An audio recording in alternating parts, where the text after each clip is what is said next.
Hey everybody, welcome back to the channel. My name is Eric and I am the Fraudiophile. This is a channel where we talk about records, we talk about audio equipment and everything in between. So today I want to talk about jazz, specifically 10 records to start a jazz collection. So a bit about me, my musical tastes, never listened to jazz until the last few years when I started upgrading my stereo system. As I've upgraded turntables and amplifiers and speakers, I found that listening to jazz really brings out all the intricacies of my system, and I use it to do all of my testing of new equipment.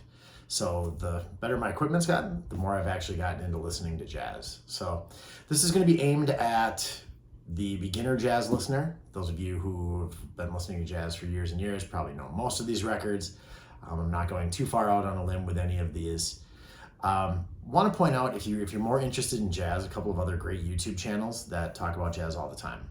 One of them is the Jazz Shepherd. So the Jazz Shepherd is a gentleman who runs a coffee shop in the small town of Elgin, Minnesota, which is about 25-minute drive from where I live in southeastern Minnesota. The guy is super knowledgeable. I believe he has something like 14,000 vinyl jazz records in his collection that he plays at the shop.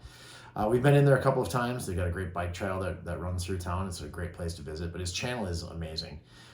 In all honesty, the guy should be like a professor of jazz. I've never listened to anybody talk about the history of jazz the way he does. So you can find him at the Jazz Shepherd is his channel. The other channel I want to point out that is fantastic is What Can Brown Jazz. So another guy just knows everything about jazz from the beginning to today. All sorts of different kinds of jazz. He also gets into some audio equipment reviews as well. But his channel is very, very jazz focused. Now my channel, on the other hand, is far from being jazz focused. Like I said, I've really just started listening to jazz the last few years. So for some of you, these are going to be redundant records that you all know and love. For some, it's a great gateway. And I'll talk a little bit about kind of what I like about each of these records and what it means for a guy who's really more into rock music, which is truly the genre I listen to the most. So the first record to talk about, I mean, it's obvious, right? It's Kind of Blue by Miles Davis. This is the 45 RPM UHQR. It is absolutely stunning how great this sounds in my system. It's Miles Davis. Not a whole lot more I need to say. This is, by most accounts, the best-selling jazz record ever. Most people have heard this. When the first notes hit, it's very familiar. Very accessible, very easy to listen to. Great for somebody like me who's really just starting to get into jazz.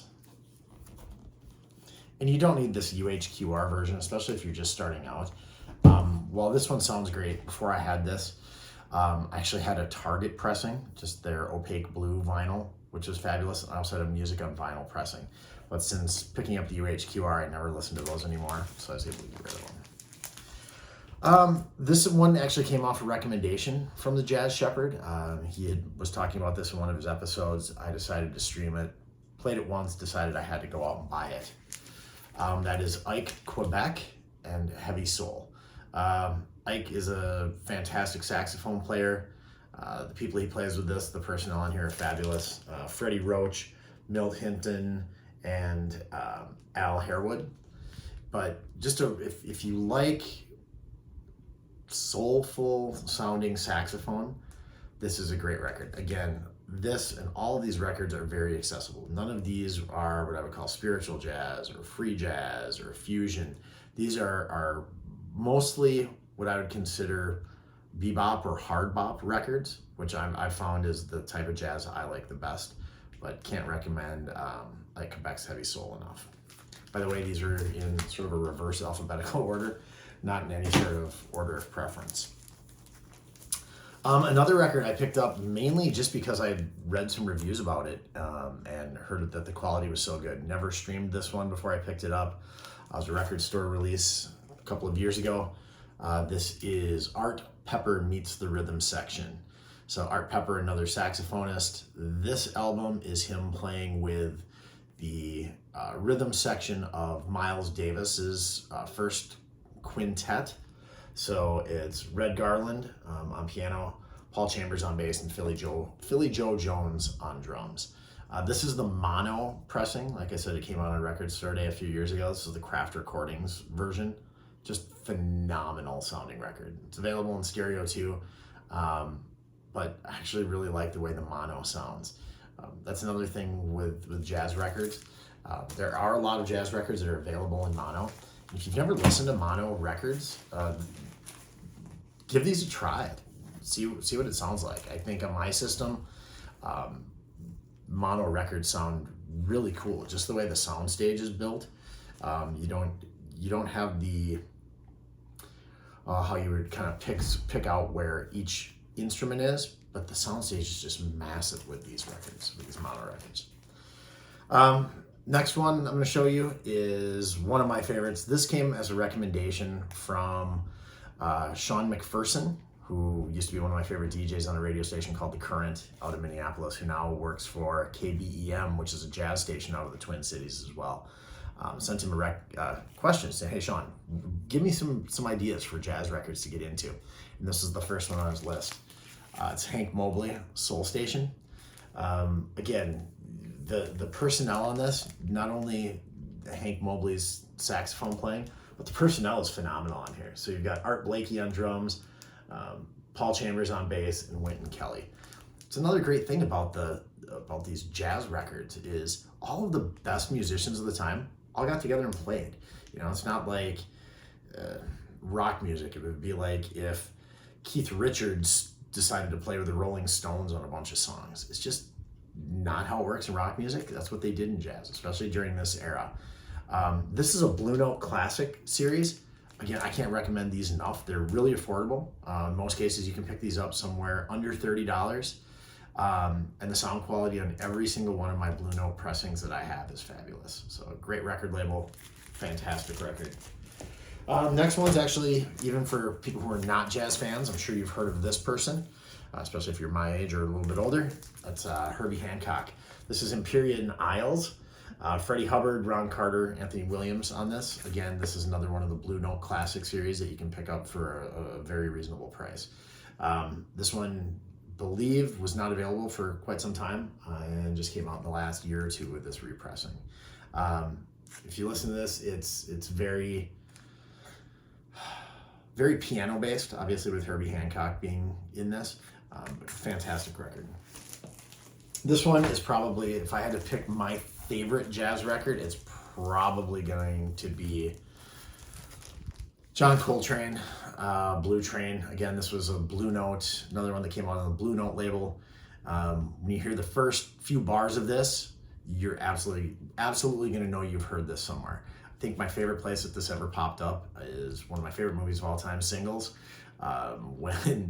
When the main character is kind of in his funk after breaking up with his girlfriend, he's hanging out in his absolute mess of an apartment, and Blue Train is playing. Love this, love everything about it.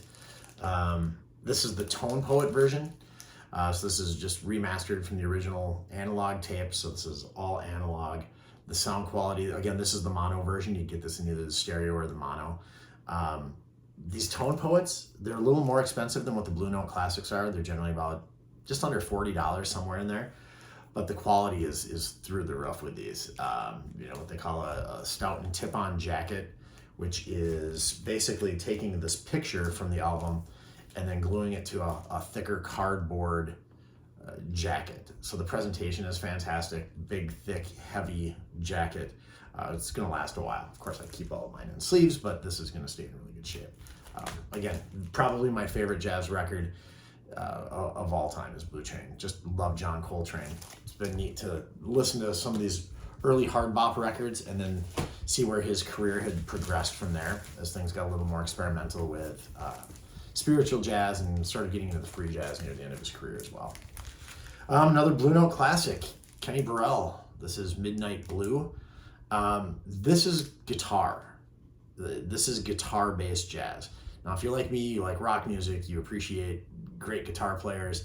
You know, I think my favorite musicians overall are fantastic guitar players. Jay Mascis, David Gilmour, people like that. But what Kenny Burrell does in this album is phenomenal. There's no distortion. It is just a clean, sweet guitar tone, and the album's fantastic. If you've never listened to jazz, this is a perfect record to listen to as sort of as a gateway to start getting into jazz. Another one pretty much everybody has heard of at one point or another is Dave Brubeck and Time Out. So the most popular song on here is Take 5. Guarantee you've heard Take 5 at some point, even if you're not somebody who listens to jazz.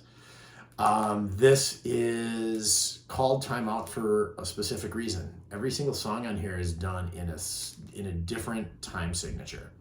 So Take 5, for instance, is 5/4 time. Now, I love listening about music theory. I could listen to folks like Rick Beato and other YouTube channels talk about music theory all day. I don't understand it. It doesn't matter how many times I listen to it, I don't get it.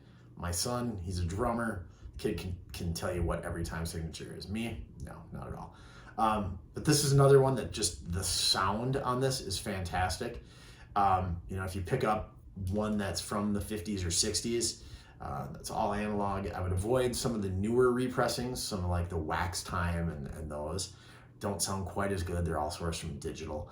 But if you can find yourself an analog copy of Time Out, definitely pick it up. It's a great sounding record. 2 to go. Let's go with another of the Blue Note tone poets. This is Chet Baker Sings. Now, the kind of jazz I listen to most is hard bop. So it's quick drumming rhythms, it's horns, it's saxophone, trumpet, bass playing. It's fast, you tap your toe to it. This is a little different. This is more mellow. This is vocal jazz. So Chet Baker he is known more as an instrumentalist, but on this record that he sings is fantastic. Again, this is another one of the tone poets. Great presentation, fantastic sound, can never go wrong with any of these.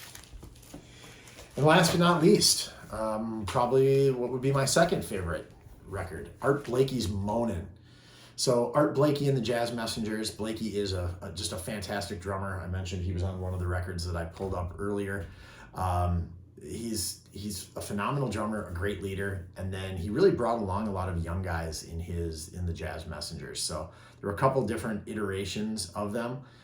This one has Lee Morgan on it, who is another one of my favorite jazz artists. Another one that if you're just getting into jazz, pick this one up. It's a Blue Note classic, $25. You can find it on sale for $20 all the time. But just a great sounding record. So, hey, thanks for watching. If you stuck around this long, please subscribe to my channel. If you're interested, you can also find me on Instagram at @thefraudiophile. And go ahead and drop in the comments. What are your favorite jazz records? What is it that you listen to? What type of jazz do you listen to? I'm trying to expand my jazz horizons. Trying to get out of just listening to hard bop and getting into more other types of jazz. So yeah, let me know what you like. Go ahead and put that in the comments, and we will see you on the next video.